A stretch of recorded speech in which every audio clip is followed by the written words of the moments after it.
Profesor, recibo un saludo muy cordial de mi parte. Quien le habla en estos momentos es el estudiante Ríos Tacanga Javier Leonardo, del primero B de Educación Primaria. A continuación, nuestro grupo y mi persona vamos a hablar acerca de la Santa Sede, carta encíclica Evangelium Vitae, del Sumo Pontífice Juan Pablo II. Bueno, iniciando con la exposición, ingresamos a lo que es el capítulo 3, no matarás, la ley santa de Dios. Aquí nos habla, si quieres entrar en la vida, guarda los mandamientos. Mateo 19:17, Evangelio y mandamientos. Bueno, aquí en Mateo nos habla que a Jesús se le acerca un joven, el cual está buscando lo que es la vida eterna, en el cual también a la misma vez Jesús le destaca lo importante y lo esencial que es seguir los mandamientos, como por ejemplo el de no matarás. Aquí estos mandamientos son vistos como un don de Dios, el cual también nos hace recordar que somos administradores de la creación y no dueños absolutos de la vida. Ahora entramos lo que es al segundo texto. Pediré cuentas de la vida del hombre al hombre. Génesis del 9 al 5. La vida humana es sagrada e inviolable. Bueno, pues aquí en este texto se resalta la vida humana como un don sagrado de Dios, el cual está protegida por el mandamiento de no matarás. Aquí también en ese mismo texto nos habla de que la Iglesia lo ve este acto de quitarle la vida a un inocente como un acto inmoral, el cual no está justificado por ningún tipo de circunstancia en la cual uno se encuentre. Ahora sí, ingresando con el tercer texto, nos dice, mi embrión, tus ojos lo veían. Salmos 139, 138, 16. El delito abominable del aborto. Bueno, pues en este texto nos habla acerca del grave crimen de lo que es el aborto y que también a la misma vez es una crisis moral.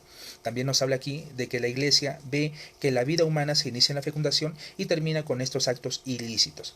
También en estos textos nos advierte acerca de las prácticas que se vienen realizando hoy en día sobre lo que el tema que es el aborto, ¿no? Y también nos dice de que toda vida humana debe ser respetada y valorada, así sea inclusive una persona también que sufre con algún tipo de discapacidad. Entrando con el cuarto tema, aquí nos habla, yo doy la muerte y doy la vida, Deuteronomio 32:39, el drama de la eutanasia. Bueno, pues aquí en este texto nos habla acerca de los avances médicos que se han venido originando hoy en día, el cual uno de ellos es la eutanasia. La eutanasia viene a ser quitarnos la vida por voluntad propia, por voluntad de uno mismo, el cual también viene siendo muy criticado, ya que como se dice en los mandatos de Dios, nosotros no somos dueños de nuestra vida, el único que nos la da es Dios y el único que Él no nos puede quitar es Él mismo. Continuando con este tema muy reflexivo, reciban un saludo cordial de mi parte. Soy Mirce Rosario Velázquez. Con respecto a Hechos 5, versículo 29, Pedro y los apóstoles declaran, hay que obedecer a Dios antes que a los hombres. Refiere a la autoridad de Dios superior a la autoridad humana. Demuestran que la conciencia y la fe guían nuestras acciones, incluso frente a la oposición. La desobediencia civil cuando la ley contradice los principios morales. La legitimación jurídica de prácticas del aborto y la eutanasia en una sociedad moderna, donde estas decisiones son consideradas derechos individuales que el Estado debe respetar, sosteniendo que la vida no nacida o de personas en situaciones críticas tiene un valor relativo y que solo los afectados pueden ponderar la moralidad de su situación. La ley civil, según esta visión, debería reflejar la voluntad de la mayoría y no imponer una moralidad superior. Se critica esta postura puesto que el relativismo moral podría llevar a decisiones tiranas y abusivas que despojan de derechos a los más vulnerables. La democracia no debe reemplazar la moralidad y que la ley debe alinearse con una moral objetiva que respete la dignidad humana. Leyes que permiten el aborto y la eutanasia son inherentemente injustas y carecen de validez moral. El deber de los ciudadanos y profesionales es oponerse a leyes injustas y no participar en acciones que contradicen su moral, reconocer y proteger los derechos humanos fundamentales en el marco de la ley civil, enfatizando siempre el respeto por la vida. Amarás a tu prójimo como a ti mismo, nos dice Lucas 10, versículo 27, gran mandamiento que promueve la vida. Refleja la responsabilidad de cada persona sobre la vida de los demás. El amor y la promoción de la vida como un deber moral, siguiendo el ejemplo de Jesús, quien dio su vida por nosotros. El respeto a la vida debe ser la base para construir una sociedad renovada, de cultura de vida en lugar de muerte, de cultura de verdad y de amor, en la que cada ser humano sea valorado y protegido. Mandamientos como el de no matarás no solo prohíben acciones inmorales, sino que también sirven como punto de partida para promover el respeto y el amor hacia la vida de los demás. Capítulo 4. A mí me lo hicisteis. Por una nueva cultura de la vida humana. Vosotros sois el pueblo adquirido por Dios para anunciar sus alabanzas, nos dice Confer 1 de Pedro 2, versículo 9. La Iglesia ha recibido el Evangelio como un don de Jesús, destinado a proclamar la buena nueva a los pobres y responsable de evangelizar. Esta misión implica una acción global que abarca el anuncio, la celebración y el servicio a la caridad, y requiere la colaboración de todos los miembros de la comunidad eclesial, cada uno según su propio carisma. La Iglesia se identifica como el pueblo de vida, transformado y redimido por el Evangelio, y está comprometido a servir y promover la vida. Este compromiso no es una vanagloria o una vanidad, sino más bien un deber que surge de ser elegidos por Dios para anunciar su mensaje. La ley del amor guía a la Iglesia en su misión, que es colectiva pero también individual, ya que cada persona tenemos la responsabilidad de ser prójimos y actuar en favor de los demás. Lo que hemos visto y oído os lo anunciamos. 1 de Juan 1, versículo 3. Anunciar el Evangelio de la vida. La evangelización del Evangelio de la vida está centrado en la figura de Jesús, pues Jesús representa la vida eterna y la manifestación del amor de Dios hacia todos nosotros. La misión de anunciar este mensaje promueve una profunda comunión con Dios, subraya la vida humana como sagrada e inviolable, rechaza las prácticas del aborto y la eutanasia, promueve la protección de la vida desde su inicio hasta su final natural. Además, observa el sufrimiento y la muerte en un contexto de salvación, siempre dentro del horizonte del amor. La Iglesia y sus miembros son llamados a ser testigos valientes que promueven una cultura de vida en sus actividades educativas y catequéticas. Establece diálogo también con los que no comparten la fe. Exhorta a los obispos, teólogos y educadores a ser anunciadores fieles de verdad y sana doctrina, vivir en el mundo sin conformarse a él, basándose en la fuerza que proviene de Cristo. Gracias, profesor. Mi nombre es Abigail Robledo Castillo y en este caso voy a hablar de unos textos bíblicos. El primero es: Te doy gracias por tantas maravillas. Prodigio soy. Salmos 139, 138, 14. Celebrar el Evangelio de la vida. El texto destaca la importancia de celebrar el Evangelio de la vida, promoviendo una visión contemplativa y respetuosa de la vida humana como un don divino. Se subraya bastante la necesidad de reconocer a Dios como una fuente de vida y la relevancia de las celebraciones litúrgicas que reflejan este misterio, ¿no? Además, se enfatiza la importancia de la vida cotidiana, el amor al prójimo, el compromiso y la promoción de leyes que protejan la dignidad humana. El segundo texto es: La herencia del Señor son los hijos, recompensa del fruto de las entrañas. Salmo 127, 126, 3. La familia es santuario de la vida.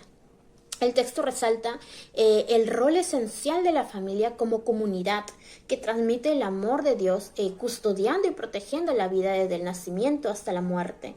Subraya la responsabilidad de los padres de educar a sus hijos en valores de respeto y de justicia mientras celebran el Evangelio de la vida. También enfatiza bastante la importancia de la participación social y política para defender la vida, cuidando a los ancianos y apoyando a las familias en su misión. El siguiente texto es: Vivid como hijos de luz, Efesios 5:8, para realizar un cambio cultural. El texto llama a promover una cultura de la vida frente a la cultura de la muerte, destacando la importancia de una conciencia moral que valore la vida humana y el respeto de la libertad.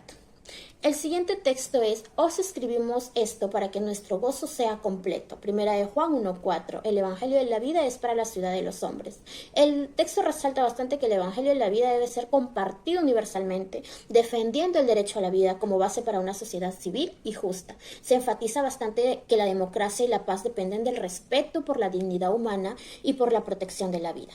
Eso es todo. Muchas gracias, profesor. Le doy paso a mi compañero. Buenas tardes, profesor y compañeros. Quien les habla es la alumna Yesenia Isamar Rojas Meléndez.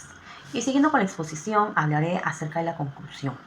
El tema reflexiona sobre el significado del nacimiento de Jesús, quien representa la vida que se manifiesta en el mundo. Este nacimiento simboliza el encuentro entre Dios y la humanidad y anticipa el sacrificio de Cristo en la cruz, que traerá una nueva vida a todos. La figura de María, como Virgen Madre, es central en este misterio, ya que su consentimiento en la anunciación y su maternidad hacen posible la llegada de la vida eterna a la humanidad. María es vista como un modelo de acogida y cuidado de la vida, y su relación con el Evangelio de la vida resalta el papel de la Iglesia, que también se entiende como madre de todos los que renacen a través de Cristo. Este vínculo entre María y la Iglesia enfatiza la importancia de la maternidad en la misión de cuidar y promover la vida. Ahora hablaré acerca de la maternidad de María y de la Iglesia. En el capítulo 12 de Apocalipsis, versículo 1, encontraremos sobre la gran señal en el cielo, una mujer vestida del sol. Este texto nos hace reflexión acerca de María y la Iglesia, destacando su conexión a través de la imagen de la mujer vestida del sol del Apocalipsis. Esta figura simboliza el misterio de la Iglesia, que, aunque está inmersa en la historia, trasciende hacia el reino de Dios. María es presentada como el modelo perfecto de este misterio, ya que fue elegida para dar a luz a Cristo, el Salvador. Su maternidad divina subraya la vocación a la maternidad presente en todas las mujeres, convirtiéndola en la Madre de Dios y en un referente para la Iglesia, que se convierte en la nueva Eva y madre de todos los creyentes. La maternidad espiritual de la Iglesia se desarrolla en medio del sufrimiento y la lucha contra el mal, un proceso que también vivió María. Desde la anunciación de Simeón se anticipa el sufrimiento que experimentarán tanto Jesús como ella, que culmina en el Calvario. En ese momento, María asume su rol de madre espiritual al acoger a los discípulos de Cristo, extendiendo su maternidad a todos los que se convierten en seguidores de su hijo. En el siguiente texto hablaré acerca del dragón que se detuvo delante de la mujer para devorar a su hijo en cuanto lo diera a luz. Este texto lo podemos encontrar en Apocalipsis, capítulo 12, versículo 4. La vida amenazada por las fuerzas del mal. El texto nos aborda con una simbología del Apocalipsis, donde se presenta a María como la mujer y al dragón rojo como una representación de Satanás y las fuerzas del mal. Estas fuerzas se oponen a la misión de la Iglesia y, antes de afectar a los discípulos de Jesús, atacan a la madre. María, al huir con José y el niño a Egipto, ejemplifica cómo la vida está en el centro de una lucha constante entre el bien y el mal. La figura del dragón intenta devorar al niño, que simboliza tanto a Cristo como a cada ser humano, especialmente a los más vulnerables. La encarnación de Cristo establece una unión con toda la humanidad, lo que implica que rechazar la vida es, en efecto, rechazar a Cristo. Este texto también nos destaca que la Iglesia debe seguir representando y presentando a Cristo, quien se identifica con cada ser humano, especialmente con los más pequeños y con los más necesitados. Ahora hablaré acerca del esplendor de la resurrección. Este texto lo podemos encontrar en el libro del Apocalipsis, capítulo 1, versículo 4, donde nos habla acerca de no habrá ya muerte. El texto nos hace reflexionar sobre la anunciación del ángel a María, enfatizando su confianza en la presencia y providencia de Dios, lo que caracteriza a la Iglesia con su misión. María es presentada como un símbolo de consuelo y esperanza en la lucha contra la muerte, recordando que Cristo ha vencido a la muerte a través de su resurrección. La visión apocalíptica de un futuro sin sufrimiento, donde no habrá muerte, se entrelaza con la vida actual del pueblo de Dios, que avanza hacia una nueva creación. Este texto concluye con una oración a María, donde se le pide la intersección por los que sufren y se exhorta a los creyentes de vivir y difundir el Evangelio de la vida, construyendo una civilización basada en la verdad y el amor. Esta reflexión se sitúa en el contexto de la celebración de la Anunciación del Señor y se presenta como un llamado a la acción y testimonio en favor de la vida. Hasta aquí hemos terminado con nuestra exposición.